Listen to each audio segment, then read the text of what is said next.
Hey there, everybody. It's Maggie from Personal Euphoria with today's plank story. If you don't want to do plank, you're going to sit and do snow angels with your arms today. So just a sweeping arm movement. If you want to change it up, you can just reach overhead, right? Elbows down and reach up. Little shoulder moves. All right. Let's get into our, let's get into our plank. Here we go. So years ago, Matt and I went to Peru to hike the Inca Trail, and I knew we'd be flying into high altitude, so I read about what you should do for handling altitude sickness, and I knew you needed like days to acclimate, so I left us 3 days to acclimate before the hike. But what I didn't realize until I'd gotten into high altitudes is, one, there's a medication you can take, which is fabulous, that helps reduce altitude sickness, but also there's like increments. You can't just go from all to nothing. And 10,000 feet particularly is a breaking point. So if you fly from sea level to 10,000 feet, you might have a huge reaction.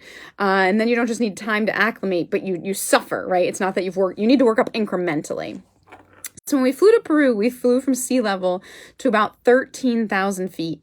And by the time we'd gotten off the plane and were at baggage claim, I thought I was going to throw up. But at first I thought, oh no, I just got the flu, right? We've landed in Peru and I clearly have some kind of stomach bug or something. And I was like, just don't throw up till we get to the hotel. We get to the hotel, and at this point, I cannot understand how Matt, or like the concierge who's walking us to our room, is standing upright. I'm leaning against the wall and like kind of crawl walking against the wall. And when we get to the room, I spend the next like 24 hours throwing up. I can't get out of bed. My head felt so heavy that like I just laid down. Matt was pretty sick too, but not as bad. And so 3 days later, we have to take this hike. And now I think just from being sick, having my body go through something so extreme, I developed like a cough and something. So we go into a pharmacy, they just prescribe me, they ask me to cough in front of them, they prescribe me something and send me on my way. And we start this hike. And I'm definitely feeling better. Like on day one, I couldn't have done the hike. I'm feeling better, but not good. So I'm still feeling kind of crummy. And it's okay because our guide says like there's no rush, we'll take our time. We have all day to go 4 miles, never rush, it's fine. So he's doing that every day. The first 3 days it's like that. And on the 4th day you wake up really early and you start like before dawn, and he is rushing us.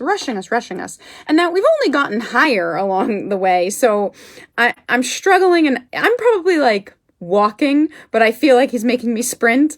And I'm saying to Matt, why is he pushing us? He hasn't done this. Like, I can't keep doing this. We get to a point where we have to kind of like scramble up these like crumbly stairs. And I say to Matt, at the top of this, I'm done. I'm going to tell him, like, I can't keep this pace up. This is crazy. Like, what are we rushing for? We get to the top of this stairs and we're a little elevated, and you can see down completely on Machu Picchu, and it's lit by the sun, and it's spectacular. The view's incredible.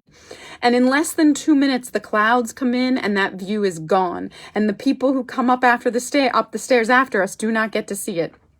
And our guide said,